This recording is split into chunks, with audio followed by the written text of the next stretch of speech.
Hello students, मैं शिवी सक्सेना आपकी SST teacher आपका ज्योग्राफी का first chapter the earth in the solar system की आगे की एक्सप्लेनेशन करने जा रही हूँ। जहाँ तक आपका क्लियर हो गया था वहाँ से आगे मैं आपको कुछ एक्सप्लेन करूँगी।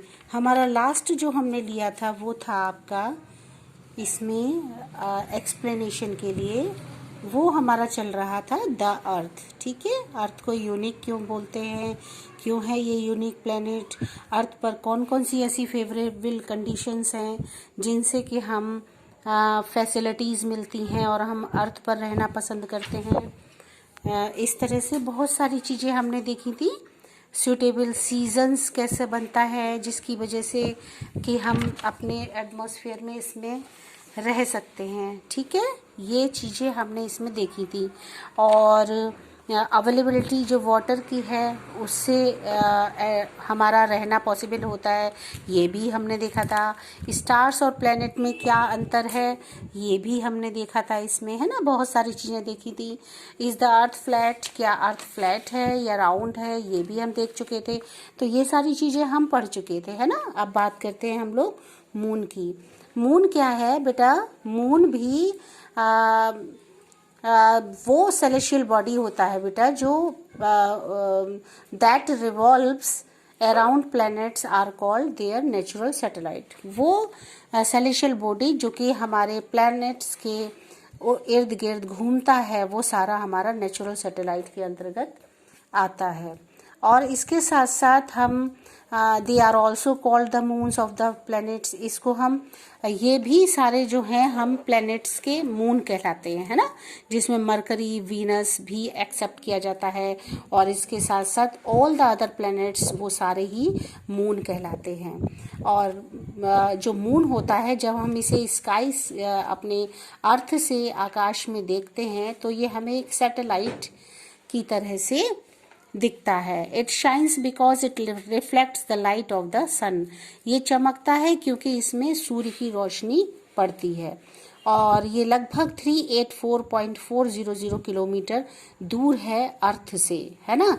इसके साथ साथ 27 डेज में मून और 8 आवर्स में मून जो होता है ये पृथ्वी का पूरा एक रिवॉल्यूशन कंप्लीट कर लेता है। इसके साथ साथ इसमें since the time taken for the moon to rotate is also the same, है ना। We always see the same side of the moon. आप देखिए हम डेली अपने मून को देखते हैं तो किसी दिन तो हमें पूरा मून दिखाई देता है, इसके साथ साथ कभी कभी उससे कम, फिर कम, फिर कम। इस तरह से मून की जो आकृति होती है वो चेंज होती चली जाती है, एक जैसी नहीं रहती है। There is no air on the moon. आपको पता होना चाहिए, हम लोग जानते हैं ना इस बात को कि हमारे मून पर एयर नहीं है। रिसेंटली कुछ समय से पता चला है कि जो मून पर है वो वाटर की अवेलेबिलिटी देखी गई है ना। और इट गेट हॉट, ये कितना गर्म हो जाता है, दिन में 100 डिग्री सेल्सियस तक ये जो होता है वो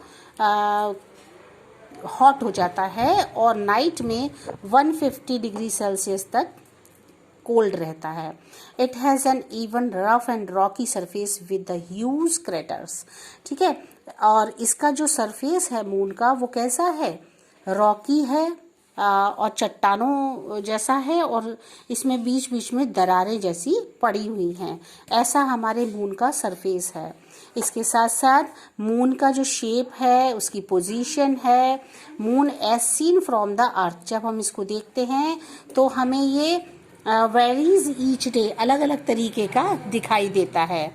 और कभी ये फुल मून के रूप में दिखाई देता है, इसको पूर्णिमा कहा जाता है। अबाउट वंस ए मंथ, एक मंथ में।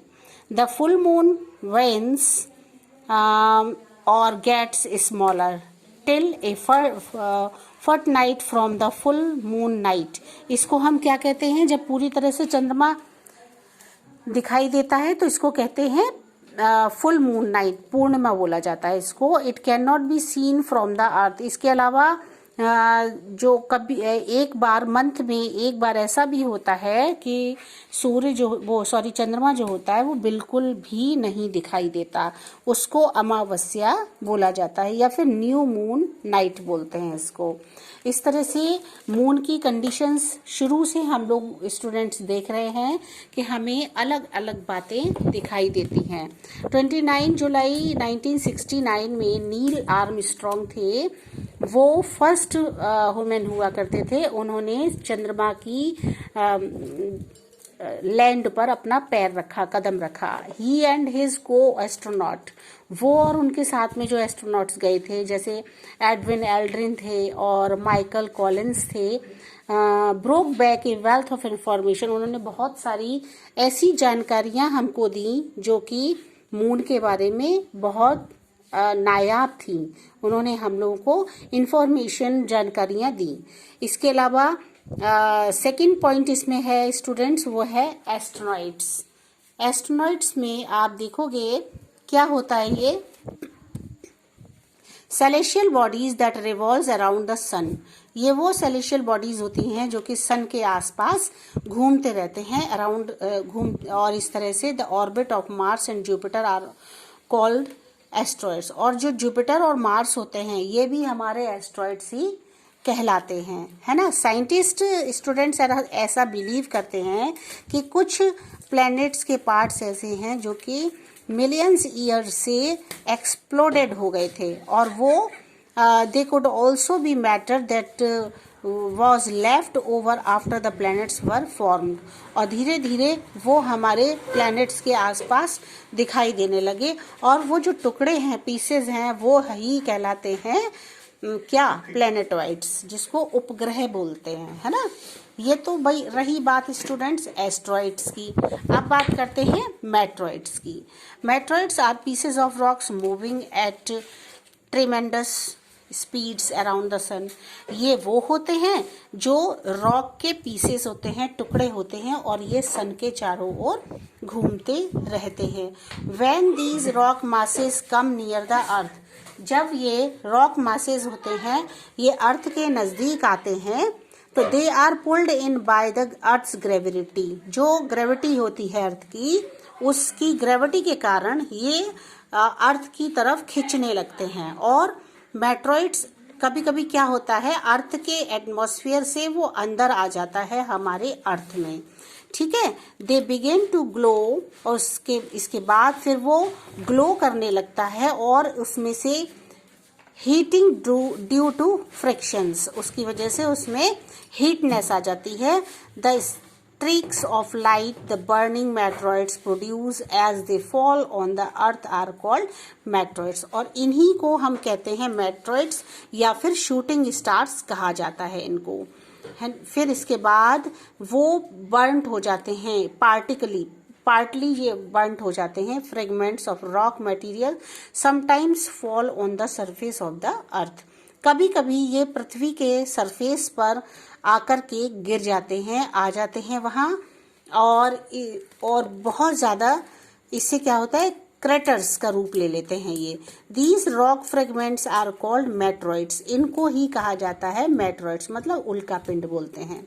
We can see such craters caused by meteoroids in Arizona USA. USA में एक जगह है एरिजोन, वहां पर मेट्रॉइड्स इस तरीके से देखे गए थे। टुडे आज के समय में स्पेस के बारे में बहुत सारी जानकारी, जो इंटीग्रल पार्ट्स होते हैं वो ग्लोबल डेवलपमेंट्स को लेकर के बहुत सारे होने लगे हैं स्टूडेंट्स। बहुत सारी इंफॉर्मेशन हमें लोग प्रदान करने लगे हैं। जो आपके साइंटिस्ट होते हैं, रिसर्च करने वाले होते हैं, वो और भी बहुत सारी न्यू इंफॉर्मेशन हम तक प्रोवाइड कराते रहते हैं। New discoveries are being made. बहुत सारी ऐसी डिस्कवरीज हैं जो आज भी हो रही हैं, बन रही हैं।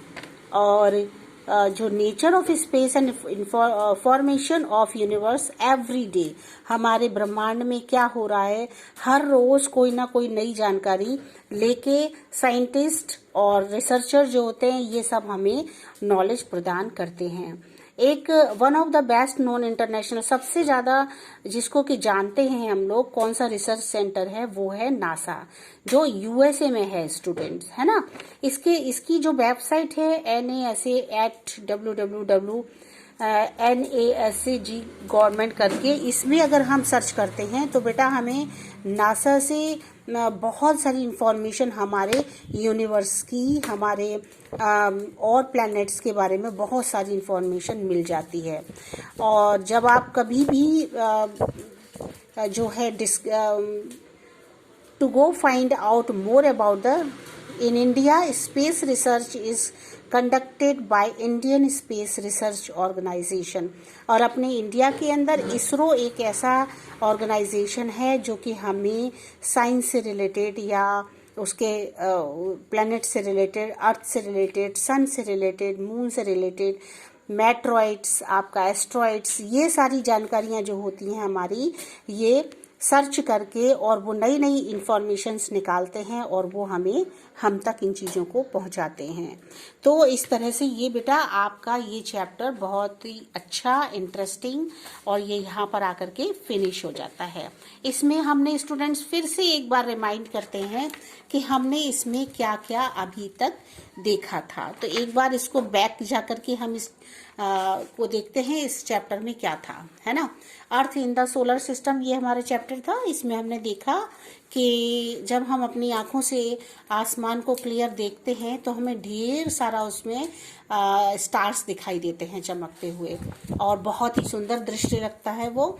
इसके साथ फिर हमने देखा कि रियलिटी में स्टार्स क्या होते हैं, उनकी चमक किस तरह से बिखरती है और वो किस तरह से आगे जो है स्टार्स जो होते हैं वो किस तरह से, क्या पोजीशन होती है उसकी, और उससे रिलेटेड कौन सी इंफॉर्मेशन होती है।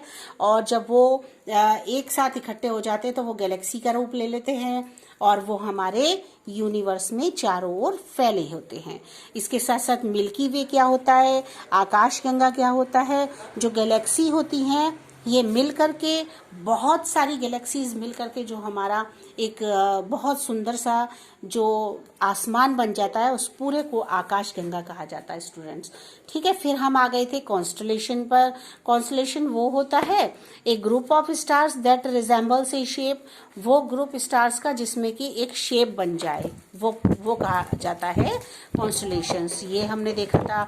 फिर हम सोलर सिस्टम पर आ गए थे स्टूडेंट्स। सोलर सिस्टम में हमने देखा सबसे पहला जो था आपका प्लैनेट, वो है मरकरी, वीनस, अर्थ, मार्स, है ना। इस तरह से हमारे बहुत सारे प्लैनेट्स इसमें दिखाए गए, और जो हम कंटिन्यूस इससे हमने इसको देखा कि सोलर सिस्टम क्या होता है और वो कौन सा प्लैनेट किस जगह पर आता है, ये सब हम देखते चले आए। फिर हमने देखा सन के बारे में हमने थोड़ी जानकारी ली कि ये सन किस तरीके से चमकता है और इसमें कितनी हीट होती है। अगर सन की डायरेक्ट रेजेस हम तक आ जाएं तो क्या होगा, हम लाइफ को सरवाइव कर पाएंगे या नहीं कर पाएंगे, ये सारी चीजें हमने इसमें देखी थी। फिर हम प्लैनेट्स पर आ गए थे कि प्लैनेट्स किस तरह से रिवॉल्यूट होते हैं, प्लैनेट ईयर क्या होता है, और ढेर सारी बातें हमने इसमें ऑलरेडी देख ली थी, है ना। फिर हम और आगे बढ़े थे तो हमने इनर प्लैनेट्स, टेरेस्ट्रियल प्लैनेट्स, ये सब कुछ देखा था। अच्छा स्टूडेंट्स, इसमें एक बहुत अच्छी सी चीज दिखाई गई है। क्या होता है कि अगर हम प्लैनेट्स के नेम ना याद कर पाए तो इसमें एक सेंटेंस दिया हुआ है, my very elegant mother just serve us noodles. ठीक है, हर प्लैनेट का एक एक वर्ड लेकर के उससे मैच करते हुए वर्ड्स को मिला के इसमें एक सेंटेंस बना दिया, जो कि आपके प्लैनेट्स के स्टार्टिंग का अल्फाबेट है। अब इसको आप याद कर लेते हो तो फिर आपको इजीली बहुत अच्छे से आपको प्लैनेट्स के नेम याद आ जाएंगे कि किस तरह से कौन सा प्लैनेट है। ठीक, फिर उसके बाद हम अर्थ पर आए थे। अर्थ पर आने में हमने देखा था कि ये एक यूनिक प्लैनेट है और ये किस तरह से ब्लू प्लैनेट कहलाता है, ब्लू प्लैनेट कैसे कहलाता है। फिर हमने देखा था कि कितना परसेंटेज हमारा जो अर्थ का है वो वाटर में से घिरा हुआ है, कितना परसेंट जो है वो हमारा लैंड सरफेस है। तो हम ये सब कुछ देखते चले आए थे, है ना। और एटमॉस्फेयर क्या होता है ये भी हमने देखा था कि ये एक छोटा ये पतला सा लेयर होता है, ब्लैंकेट की तरह हमें चारों ओर से घेरे रहता है, ये हमने देखा था। फिर फेवरेबल कंडीशंस कौन सी होती हैं अर्थ पर जिससे कि हम लाइफ को सरवाइव कर पाते हैं, तो इसमें हमने देखा था कि ऑप्टिमम डिस्टेंस होता है इसका सन से, मतलब ऑप्टिमम से मतलब क्या हुआ कि सन से इतनी दूरी होती है हमारे अर्थ की कि हम इजीली रह सकें, उस पर जी सकें। इसके अलावा टेम्परेचर जो होता है इसका एवरेज सरफेस जो टेम्परेचर होता है वो भी ऐसा होता है कि हमारी लाइफ यहाँ पर सरवाइव हो सकती है। सूटेबल सीजन्स होते हैं, वेदर कंडीशंस होती हैं जिसकी वजह से कि हम इजीली यहाँ पर रहते हैं और हमें जो कुछ भी चाहिए होता है, ऑक्सीजन, कार्बन डाइऑक्साइड, वो हमें सब कुछ इससे अवेलेबल होता है। इसके अलावा फिर हमने देखा था कि स्टार्स और प्लैनेट्स में क्या डिफरेंस है, तो ये हम देख चुके थे। सेल्फ लुमिनस है स्टार्स और नॉन लुमिनस है प्लैनेट्स। फिर देखा था हमने कि स्टार्स जो होते हैं वो बहुत हॉट होते हैं और जो आपके इसके अलावा surface temperature depends on distance from the star. इसका जो होता है प्लैनेट्स का जो टेम्परेचर का वो होता है सरफेस का, वो डिपेंड करता है स्टार्स के ऊपर, है ना। दे ट्विंकल, स्टार्स ट्विंकल करते हैं और जो प्लैनेट्स होते हैं वो ट्विंकल नहीं करते हैं। और दे आर वेरी लार्ज, और स्टार कैसे हैं, बहुत बड़े हैं, और प्लैनेट्स जो हैं वो स्टार से छोटे हैं। तो इस तरह से हम बहुत सारे अंतर देखते चले आए थे। फिर देखा था हमने इज द अर्थ फ्लैट, क्या फ्लैट है अर्थ। तो इसमें हमने बहुत सारे इसमें देखा कि कौन कौन से कारण निकल के आए कि अर्थ को पहले क्या समझा जाता था। फिर धीरे धीरे नॉलेज आगे मिलती चली गई, तो हमने देखा कि रियलिटी में अर्थ किस शेप में है। अगर वो फ्लैट होती तो कैसी होती, ये राउंड है तो वो किस तरह से है, ये सब हम इसमें देख रहे थे। आज हमने इसमें मून के बारे में जानकारी ली कि मून किस तरह से आपका शाइन करता है और मून का सरफेस कैसा है, और इसके साथ साथ मून हमसे कितना दूर है और कितने आवर्स में वो पूरे अर्थ का राउंड लगाता है, ये सब हम जानकारी ले रहे थे। दिन में मून का टेम्परेचर कितना होता है, नाइट में मून का टेम्परेचर कितना हो जाता है, ये सब हम देख रहे थे। और फुल मून नाइट क्या होता है ना, ये हमने देखा। पूरा चंद्रमा जब दिखता है उसी को तो पूर्णिमा कहते हैं। अमावस्या जिसमें बिल्कुल भी चंद्रमा ना दिखाई दे, मून ना दिखाई दे, तो वो अमावस्या कहलाती है। तो इस तरह से हम मून की डिफरेंट फेसेस इसके समझने में लगे पड़े थे, ठीक है। इसके बाद फिर हमने सबसे पहले कौन पहुंचा था उस पर, मून पर, वो भी हमने देखा। कौन सी इंफॉर्मेशन लेकर आई वो भी हम देख चुके थे। फिर हम एस्ट्रॉइड्स पर आ गए स्टूडेंट्स। उसमें हमने देखा कि एस्ट्रॉइड्स क्या होता है, किस तरीके से वो पार्ट्स होते हैं उसके जो चारों ओर घूमते रहते हैं प्लैनेट्स की तरह से, और फिर वो कभी कभी हमारी अर्थ के अंदर भी आ जाते हैं। उपग्रह होता है जिसको हम प्लैनेटॉइड्स बोलते हैं। फिर हम मेट्रॉइड्स पर आ गए थे। मेट्रॉइड्स क्या होता है, ये भी रॉक के पीसेस होते हैं जो क्या करते हैं, वो भी चारों ओर घूमते रहते हैं, और कभी कभी क्या होता है कि वो अर्थ के ग्रेविटेशनल फोर्स से अट्रैक्ट होकर के वो अर्थ के अंदर एंटर कर जाते हैं। फिर उससे क्या होता है, उसमें वो पार्ट्स जो होते हैं, जो वो होते हैं अर्थ के वो जो पीसेस होते हैं रॉक्स के, वो चारों ओर मूव करने लगते हैं अर्थ में। और फिर जब वो एक साथ इधर उधर घूमते रहते हैं, फिर उसके बाद वो जो होता है शूटिंग स्टार मेट्रॉइड्स, वो क्या होता है, उसको वो कैसे बनता है, वो कैसे हम देखते हैं उसको, तो वो भी आप देख चुके थे, है ना। मेट्रॉइड्स क्या होता है, वो उल्का पिंड होता है जो कि देखा गया था यूएसए में, ये भी मैंने आपको बताया था। फिर आगे चल के स्पेस रिसर्च में किस तरीके से ग्लोबल डेवलपमेंट्स दिखाए गए। फिर कौन कौन से ऐसे तरीके हैं, जैसे कि नासा है यूएसए में। यूएसए क्या होता है, यूनाइटेड स्टेट्स ऑफ अमेरिका। तो अमेरिका में वो किस तरीके से उसमें क्या क्या जानकारियां अभी तक हमें प्रोवाइड कर चुके हैं वो लोग और देते रहते हैं। इसके साथ साथ अपने इंडिया के अंदर क्या है, वो है इसरो, है ना, जिसको क्या कहते हैं, इंडियन स्पेस रिसर्च ऑर्गेनाइजेशन। तो ये कहाँ है, ये बेंगलोर में है और ये हमारे जो है क्या करते हैं, ये हमारे लिए बहुत सारी नॉलेज प्राप्त कराते हैं। तो इस तरह से ये आपका स्टूडेंट्स चैप्टर फिनिश हो चुका है। आप ग्लॉसरी में से वर्ड मीनिंग्स लर्न कर सकते हैं। आपको इससे छोटे छोटे क्वेश्चंस फाइंड आउट करने हैं जो आप अपनी नोटबुक पर लिखने वाले हैं। जो आप लिखेंगे खुद ही क्वेश्चन निकालेंगे, खुद ही उसके आंसर निकालेंगे। जो मैं जब आपकी नोटबुक करेक्शन करूंगी तब मैं आपकी वो नोटबुक भी उसके साथ में लूंगी आपसे। और आप इस तरह से जो चैप्टर के लास्ट में जो आपका ये दिया हुआ है क्वेश्चन आंसर्स हैं, डिफाइन द फॉलोइंग है, फिलिंग द ब्लैंक्स हैं, ट्रू फॉल्स है, ये सब कुछ जो है ये मैं आपको एक पीडीएफ के साथ आपको दे दूंगी जिसमें कि आप इसको कंप्लीट करेंगे। अपने जो आप नया रजिस्टर बनाएंगे, नोटबुक बनाएंगे, अपना जो आपके चैप्टर से रिलेटेड एक्सरसाइज होगी वो आप उसमें करेंगे। ठीक है, इस चीज का ध्यान रखना होगा आपको। बहुत ही अच्छी हैंड राइटिंग में अच्छे से करेंगे आप। ब्लैक कलर से क्वेश्चन, ब्लू कलर से आंसर।